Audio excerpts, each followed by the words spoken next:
நண்பர்களுக்கு வணக்கம். MEG TNPSC அகாடமியிலிருந்து முனைவர் மா. விஜய் அலெக்சாண்டர்.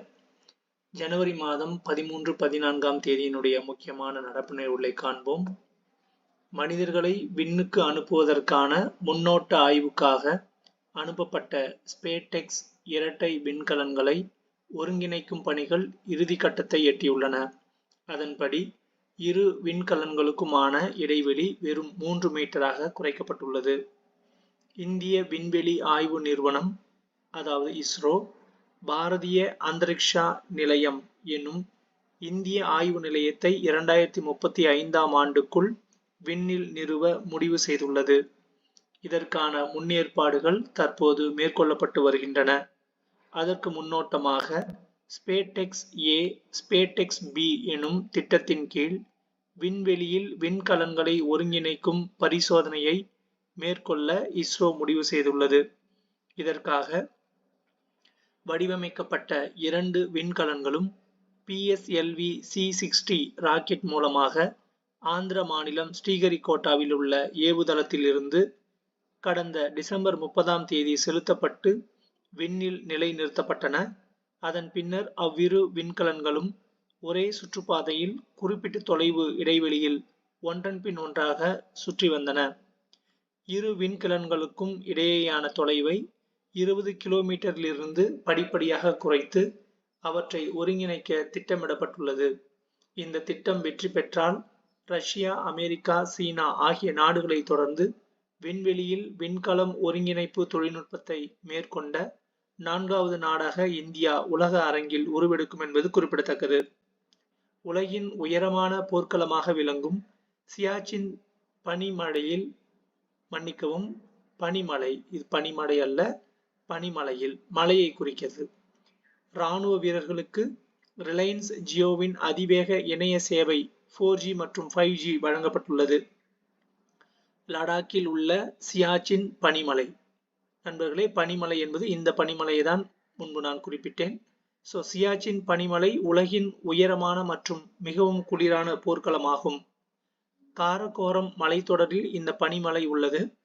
காரகோரம் மலைத்தொடரில் 16,000 அடி உயரத்தில் -50°C வெப்பநிலை நிலவும் மிகுந்த குளிரான பகுதியில் அதிவேக இணைய சேவை வழங்குவது சாத்தியமாகியுள்ளது குறிப்பிடத்தக்கது. பாதுகாப்பு ஆராய்ச்சி மற்றும் மேம்பாட்டு அமைப்பு DRDO சார்பில் முழுவதும் உள்நாட்டில் தயாரிக்கப்பட்ட நவீன தொழில்நுட்பங்களுடன் கூடிய நாக்மாக் 2 என்ற புதிய பதிப்பு பீரங்கி எதிர்ப்பு ஏவுகணை சோதனை வெற்றிகரமாக மேற்கொள்ளப்பட்டது. இந்திய கடற்படையின் INS Surat, INS Nilgiri, INS Vagsheer ஆகிய 3 முன்னணி போர்க்கப்பல்களை மும்பையில் உள்ள கடற்படை கப்பல் முற்றத்திலிருந்து பிரதமர் நரேந்திர மோடி நாட்டுக்கு அர்ப்பணித்தார்.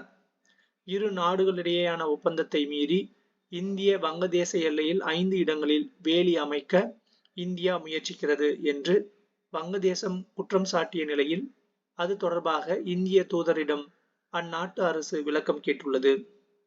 வங்கதேச தலைநகர் டாக்கா.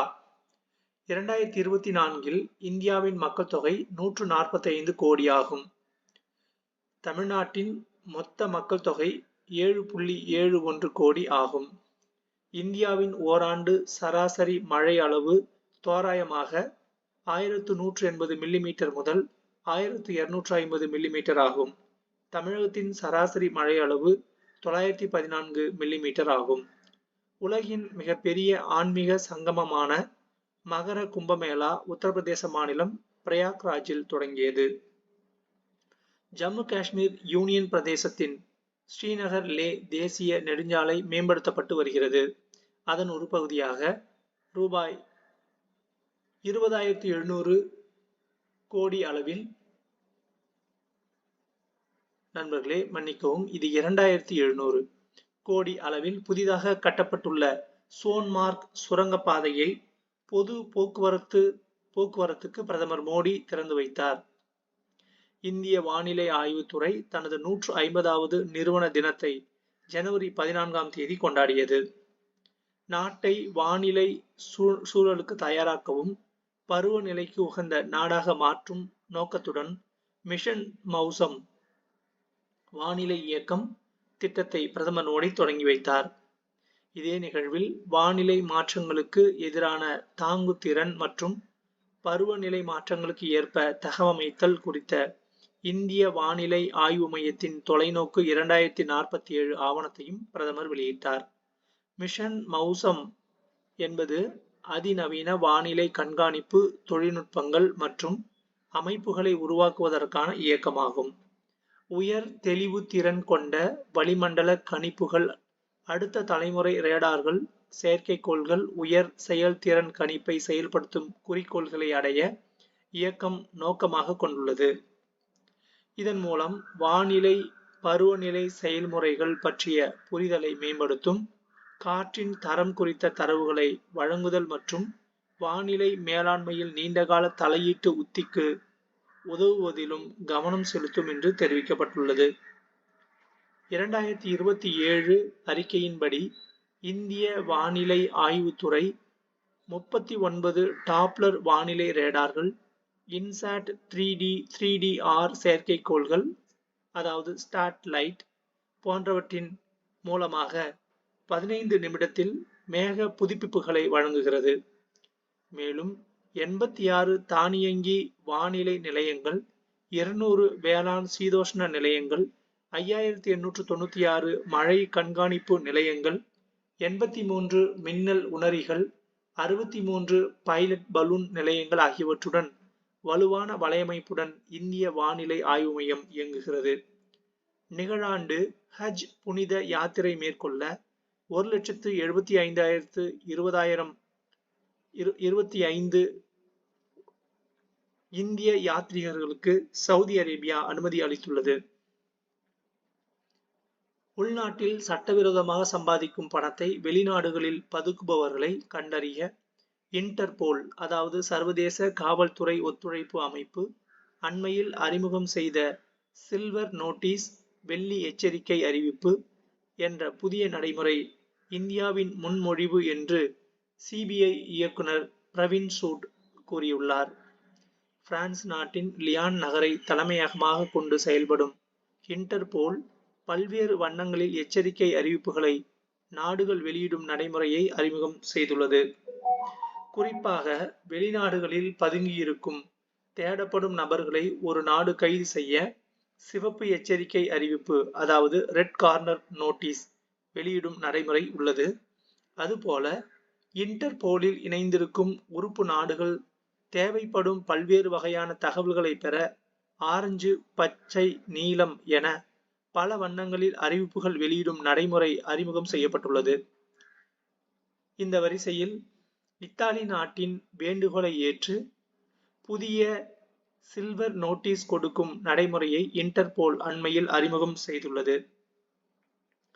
அமெரிக்காவின் 47வது அதிபராக டொனால்டு ட்ரம்ப் பதவி ஏற்கும் நிலையில் அதில் இந்தியா சார்பில் வெளியுறவு அமைச்சர் எஸ். ஜெய்சங்கர் பங்கேற்றார்.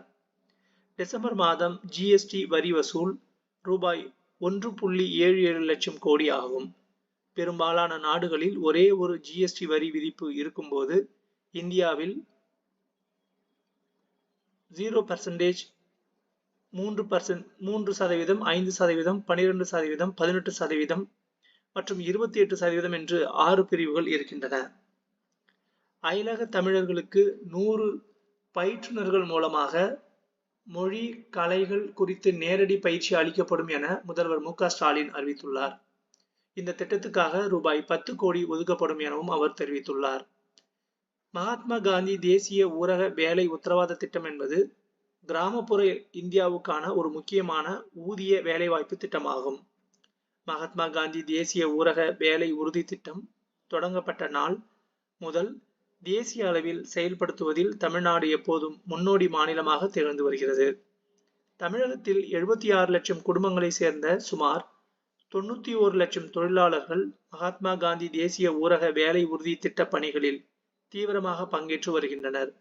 86% வேலைவாய்ப்பு பெண் தொழிலாளர்களுக்கு வழங்கப்படுவதுடன் கிட்டத்தட்ட 29% தொழிலாளர்கள் தாழ்த்தப்பட்ட மற்றும் பழங்குடி வகுப்பு குடும்பங்களை சேர்ந்தவர்கள் என்பதையும் அதில் கவனிக்க வேண்டியது அவசியமாகும் என்று தெரிவிக்கப்பட்டது. இந்த திட்டத்தின் கீழ் ஒவ்வொரு ஆண்டும் சுமார் 1,00,000 மாற்றுத்திறனாளி தொழிலாளர்களுக்கு வேலைவாய்ப்பு வழங்கப்பட்டு வரப்படுகிறது.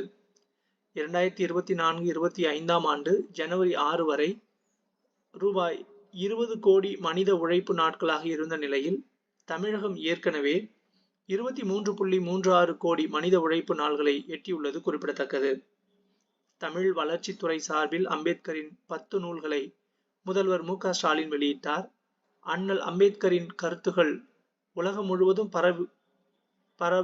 பரவும் வகையில் அவருடைய ஆக்கங்கள் தமிழில் மொழிபெயர்க்கப்பட்டு மக்கள் பதிப்பாக வெளியிடப்படும் என்று தமிழ் வளர்ச்சித்துறை சார்பில் அறிவிக்கப்பட்டிருக்கிறது.